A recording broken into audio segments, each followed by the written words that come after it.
Hello friends, welcome to Easy Embryology Cross Anatomy channel. In today's video, we are going to see about endodermal derivatives. Let us move on to the videos. So this endodermal derivative, when you see this endodermal thing, this majorly forms the alimentary gut and its parts. So majorly it forms the alimentary system. So when you see the alimentary system, the three guts which are going to form the alimentary structure, and what are the structures going to derived from this endodermal layer from each gut we are going to see in this session. So first we will see the derivatives which is from the endodermal layer. So here this is the foregut part and this one is midgut and then hindgut. So this three gut system is derived from the endodermal layer. We will see the according to that foregut, midgut and hindgut part. First we will see the foregut and its derivative. So this foregut is derived from the endodermal layer only. What are the derivatives from the foregut we are going to see here. So this is the foregut part. So which is surrounded by the forebrain vesicle. So this foregut part, so here this one is the stomatium. So this stomatium in future it is going to form the mouth cavity. So this stomatium is separated from the foregut by means of a membrane called a buccopharyngeal membrane. So this buccopharyngeal membrane is going to rupture on the 5th week of the embryo. So this after rupture of this buccopharyngeal membrane, this stomatium is directly connected to the foregut and this will connected to the foregut parts. So this stomatium is going to become the mouth cavity. So like that the mouth cavity is connected to the pharynx and the esophagus. That is the part of the foregut. So up to this yellow marked region, that is the foregut part. So this foregut is connected to the midgut through the anterior intestinal portal. So where this anterior intestinal portal is located means that is at the level of the termination of the bile duct. So at this region we can see the anterior intestinal portal. So when we are going to see about the foregut and its derivatives, we can see the cephalic part derivative and the caudal part derivative. How this cephalic part and caudal part is going to form. So to form this cephalic and caudal part, a groove-like structure appear in the pharyngoesophageal junction. So this foregut only derives the pharynx at the pharyngoesophageal junction. So this is the junction. So here a laryngotracheal groove is developed. So from the laryngotracheal groove, so this structure which enlarges downwards, which enlarges caudally and in front towards the caudal part, the respiratory part of the lung buds is going to develop. So here the lung bud is going to develop. So this forms the lower respiratory part. So now we can able to see the two part which is called the pre-laryngeal part and then post-laryngeal part, or we can say it as a cephalic part and caudal part.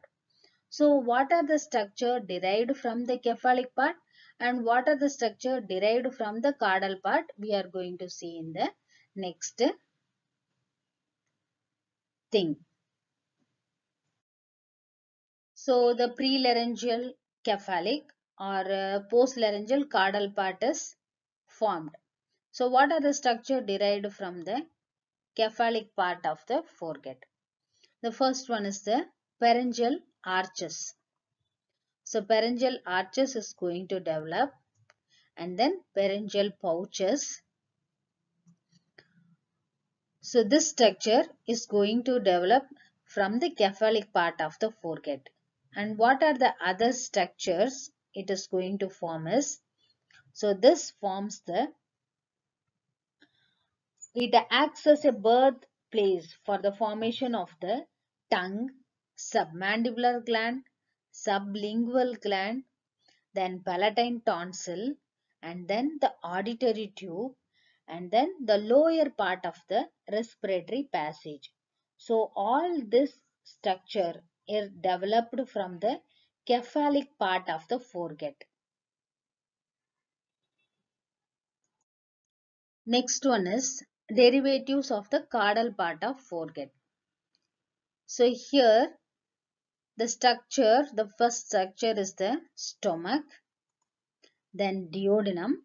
So duodenum is up to the opening of the hepatopancreatic ampulla.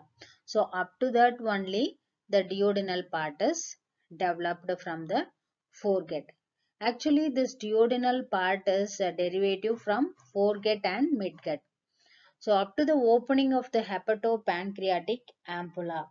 So this hepatopancreatic ampulla exactly it is at the proximal part of the duodenum is derived from the foregut.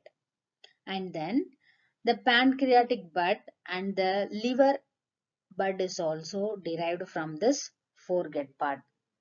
So that is the caudal part of the foregut derivatives.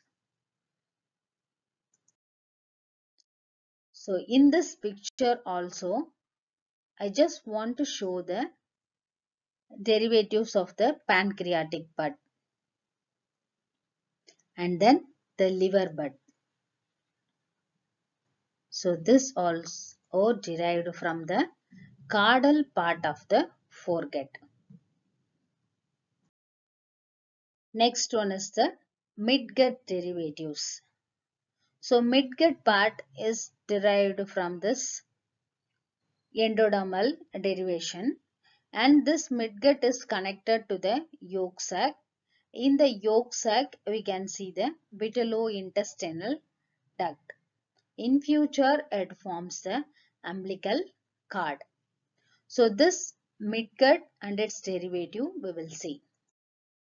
So this midgut part is connected to the hindgut through the posterior intestinal portal.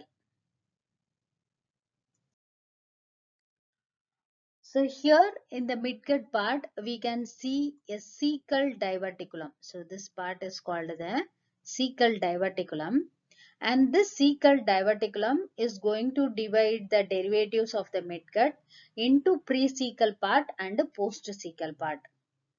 So from the prececal part, what are the structure going to derive? And from the postcecal part, what are the structure going to derive? We will see.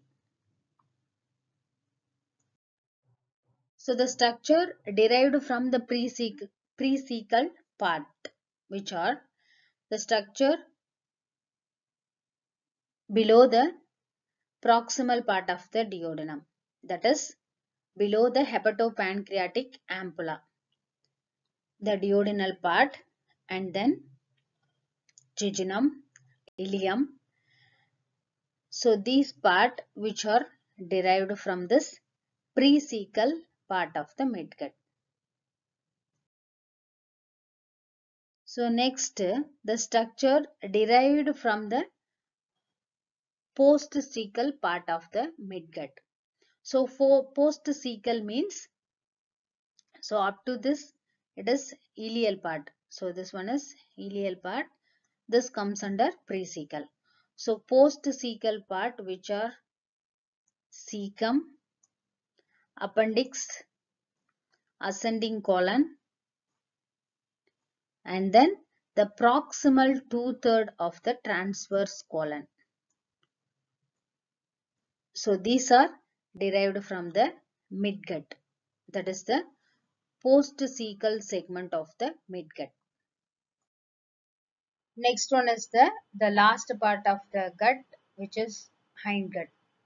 So from here what are the structure going to derive we will see. So in this hindgut we can able to see a small allantoic diverticular part, and one more membrane, that is the cloacal membrane, we can see. So here this is the cloacal membrane. This cloacal membrane separates the endodermal layer from the ectodermal layer. So as like a buccopharyngeal membrane, in the hindgut we can able to see this cloacal membrane.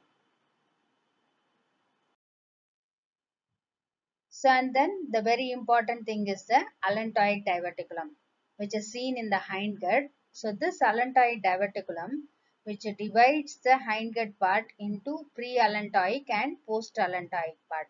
So what are the structure going to derive from pre-allantoic and post-allantoic, that we must know. So from the pre-allantoic part, the structure which are going to develop is the distal part of the transverse colon, descending colon and the sigmoid colon. So next from the post-allantoic part. So from the post-allantoic part, the structure which is going to form the endodermal cloaca. So this endodermal cloaca, from that a septum is arising, which is called a urorectal septum. This divides the endodermal cloaca into anterior and posterior part. So this anterior part is going to form the urogenital sinus, and from the posterior part, that is the posterior part of the endodermal cloaca, is going to form the rectum, the proximal part of the anal canal, mucous lining of the bladder, that is urinary bladder, and the urethra. So this is the structure which is derived from post-allantoic part. So up to that we have completed the overall structure derived from the endodermal layer. So I think it will be very useful to understand this endodermal derivatives. So thank you for watching this video. If you like this video, please share and subscribe.